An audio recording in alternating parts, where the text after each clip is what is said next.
Donc le véhicule électrique, donc, je vous en ai parlé, je vais surtout parler un petit peu de la charge. La charge solaire qui peut se faire de manière optimisée aussi. Le contexte, c'est une maison individuelle, donc c'est ma propre situation. Donc une maison individuelle que j'ai construite il y a une douzaine d'années, donc on a labellisé Minergie il y a 12 ans déjà, avec panneaux solaires thermiques sur le toit, 4 mètres carrés, ce qui suffit amplement pour l'eau sanitaire, voire même accessoirement le chauffage aussi. J'ai installé en 2020 donc, des panneaux solaires photovoltaïques, à peu près 90 mètres carrés, ça fait une bonne cinquantaine de panneaux solaires, pour un équivalent de 19 kW crête, donc c'est à peu près le double que ce que les gens installent chez eux généralement. J'avais comment dire, j'ai installé deux fois plus de panneaux solaires simplement parce que dans l'idée, j'avais déjà prévu de passer à une voiture électrique, voire même d'une deuxième dans les années qui suivent. Donc j'avais déjà anticipé en fait ce besoin. Donc le véhicule électrique a été acquis l'année passée en juin. Donc c'est un véhicule électrique d'occasion. Il s'agit en fait ici d'une Tesla 3. C'est pas le modèle de luxe, mais c'est le modèle de base si vous voulez. Juste pour la petite histoire, c'était exactement le bon moment parce que les prix descendaient. Puis maintenant ils ont encore augmenté les voitures. Donc, je pourrais la vendre plus cher aujourd'hui que ce que je l'ai acheté avec beaucoup plus de kilomètres. Mais voilà, bon ça coûte pas. Voilà, donc ici l'installation, il y a juste ici en dessous du garage quelques panneaux, il y en a encore quelques autres sur les deux autres pans. En fait, plutôt que de tout mettre sur le sud, j'ai mis sur 4 faces. En fait, simplement, ça permettait d'atténuer un petit peu la courbe de production pour lisser la production, pour pas en avoir énormément à midi. Donc ça permet d'en consommer déjà le matin, même que globalement ça brûle un peu moins, puis d'en consommer plus le soir. Je peux vous dire que le soir là c'est à l'ouest, le soir j'arrive à 5h du soir, même en septembre j'arrive à charger ma voiture, aucun problème, à 5-6 kW, donc ça, kW de puissance, ça il n'y a aucun problème.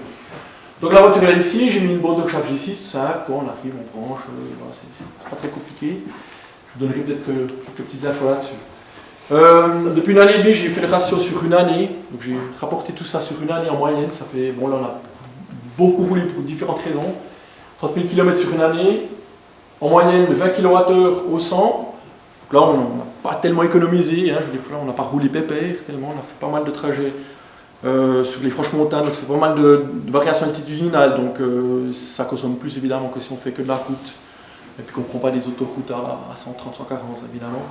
Donc voilà, la consommation moyenne réelle, donc ce que j'ai mesuré véritablement. La consommation, donc ça c'est le coût réel, c'est ce que j'ai réellement payé en carburant.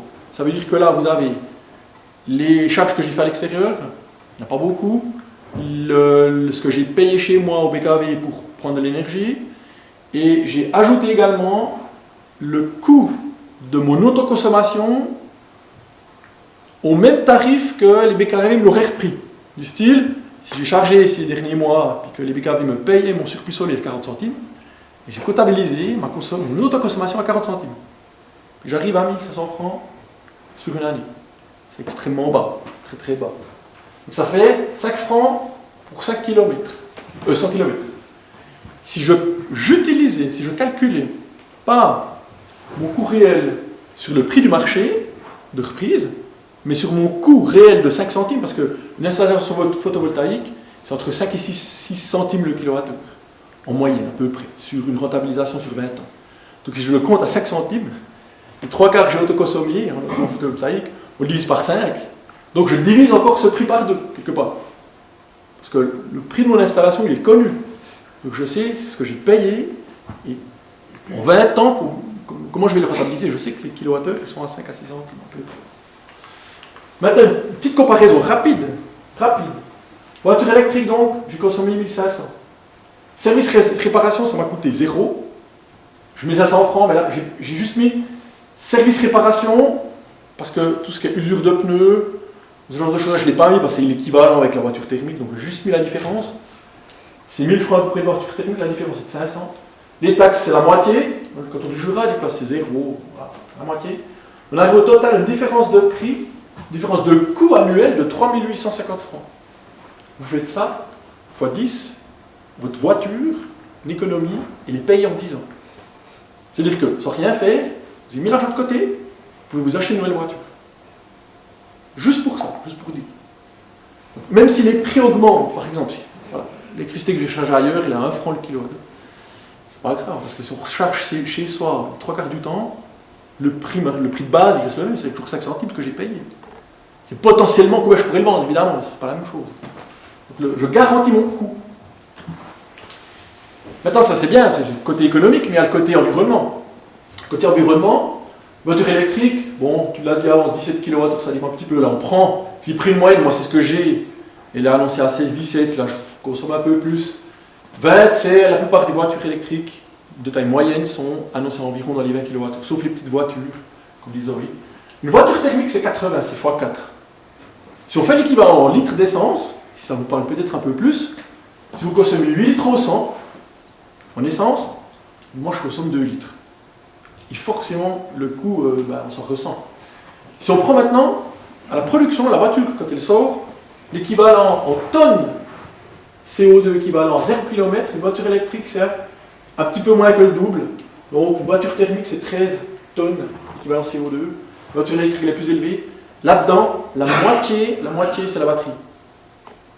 Mais ce qu'il faut savoir, c'est que c'est des chiffres qui ont été mis en place il y a à peu près 2 ans, je crois. Hein. Le PSI, l'Institut Paul Scherrer Institute, c'était il y a 3 ans, je crois, à peu près. Ils ont sorti ça, donc j'ai repris ces valeurs-là. Aujourd'hui, les voitures qui sortent aujourd'hui, c'est déjà nettement moins. On fait 20 000 km avec une voiture comme ça, et puis la différence, l'équivalent CO2, est déjà compensée largement. Alors là, j'ai pris 200 000 km, et on arrive à 2 fois plus avec une voiture thermique par rapport à une voiture électrique. Sachant qu'avec une voiture électrique, on peut faire 4 à 5 fois plus de kilomètres qu'avec une voiture thermique. Donc, voilà. Quand on parle d'équivalent en CO2, tout ça, tout est compris. On part vraiment de la mine jusqu'à la roue. C'est le bilan global. Donc, je vais se dire une chose, on consomme moins de pétrole, on consomme moins d'électricité aussi, comme ça a été dit. Évidemment que, voilà, on prend des exemples toujours extrêmes à gauche à droite, mais globalement, c'est quand même ça, du point de vue énergie. Pour la charge solaire, je vais juste montrer un petit truc. Ici, donc, vous connaissez peut-être, ceux qui ont des panneaux solaires, vous connaissez peut-être certaines marques, on peut voir sur le téléphone, la consommation, de ci, de ça. Donc là, vous avez la production solaire. Là, vous avez en rouge ce que je consomme du réseau. Puis ce qui est en bleu, c'est mon autoconsommation. Et puis là, en fait, ce que j'ai fait, il existe des modules tout prêts pour ça.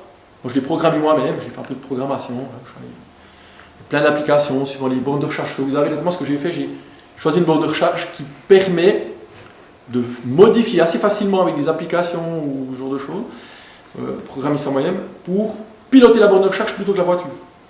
Parce que si je change de voiture électrique, j'utilise mon même système. Le système que j'ai constitué, que j'ai programmé pour optimiser ça, ça ne change rien. Ma voiture, elle est toujours en position maximale, et là, c'est optimisé. Donc, j'ai optimisé pour consommer purement du solaire. Donc, je dis, je vais consommer que du solaire. C'est-à-dire que la voiture, dès le moment où il y a suffisamment de solaire, elle va partir en charge, comme ici. Tac, elle part en charge. Elle part au maximum, c'est 11 kW de puissance. Puis là, tout d'un coup, il y a moins de soleil parce qu'il y a des nuages.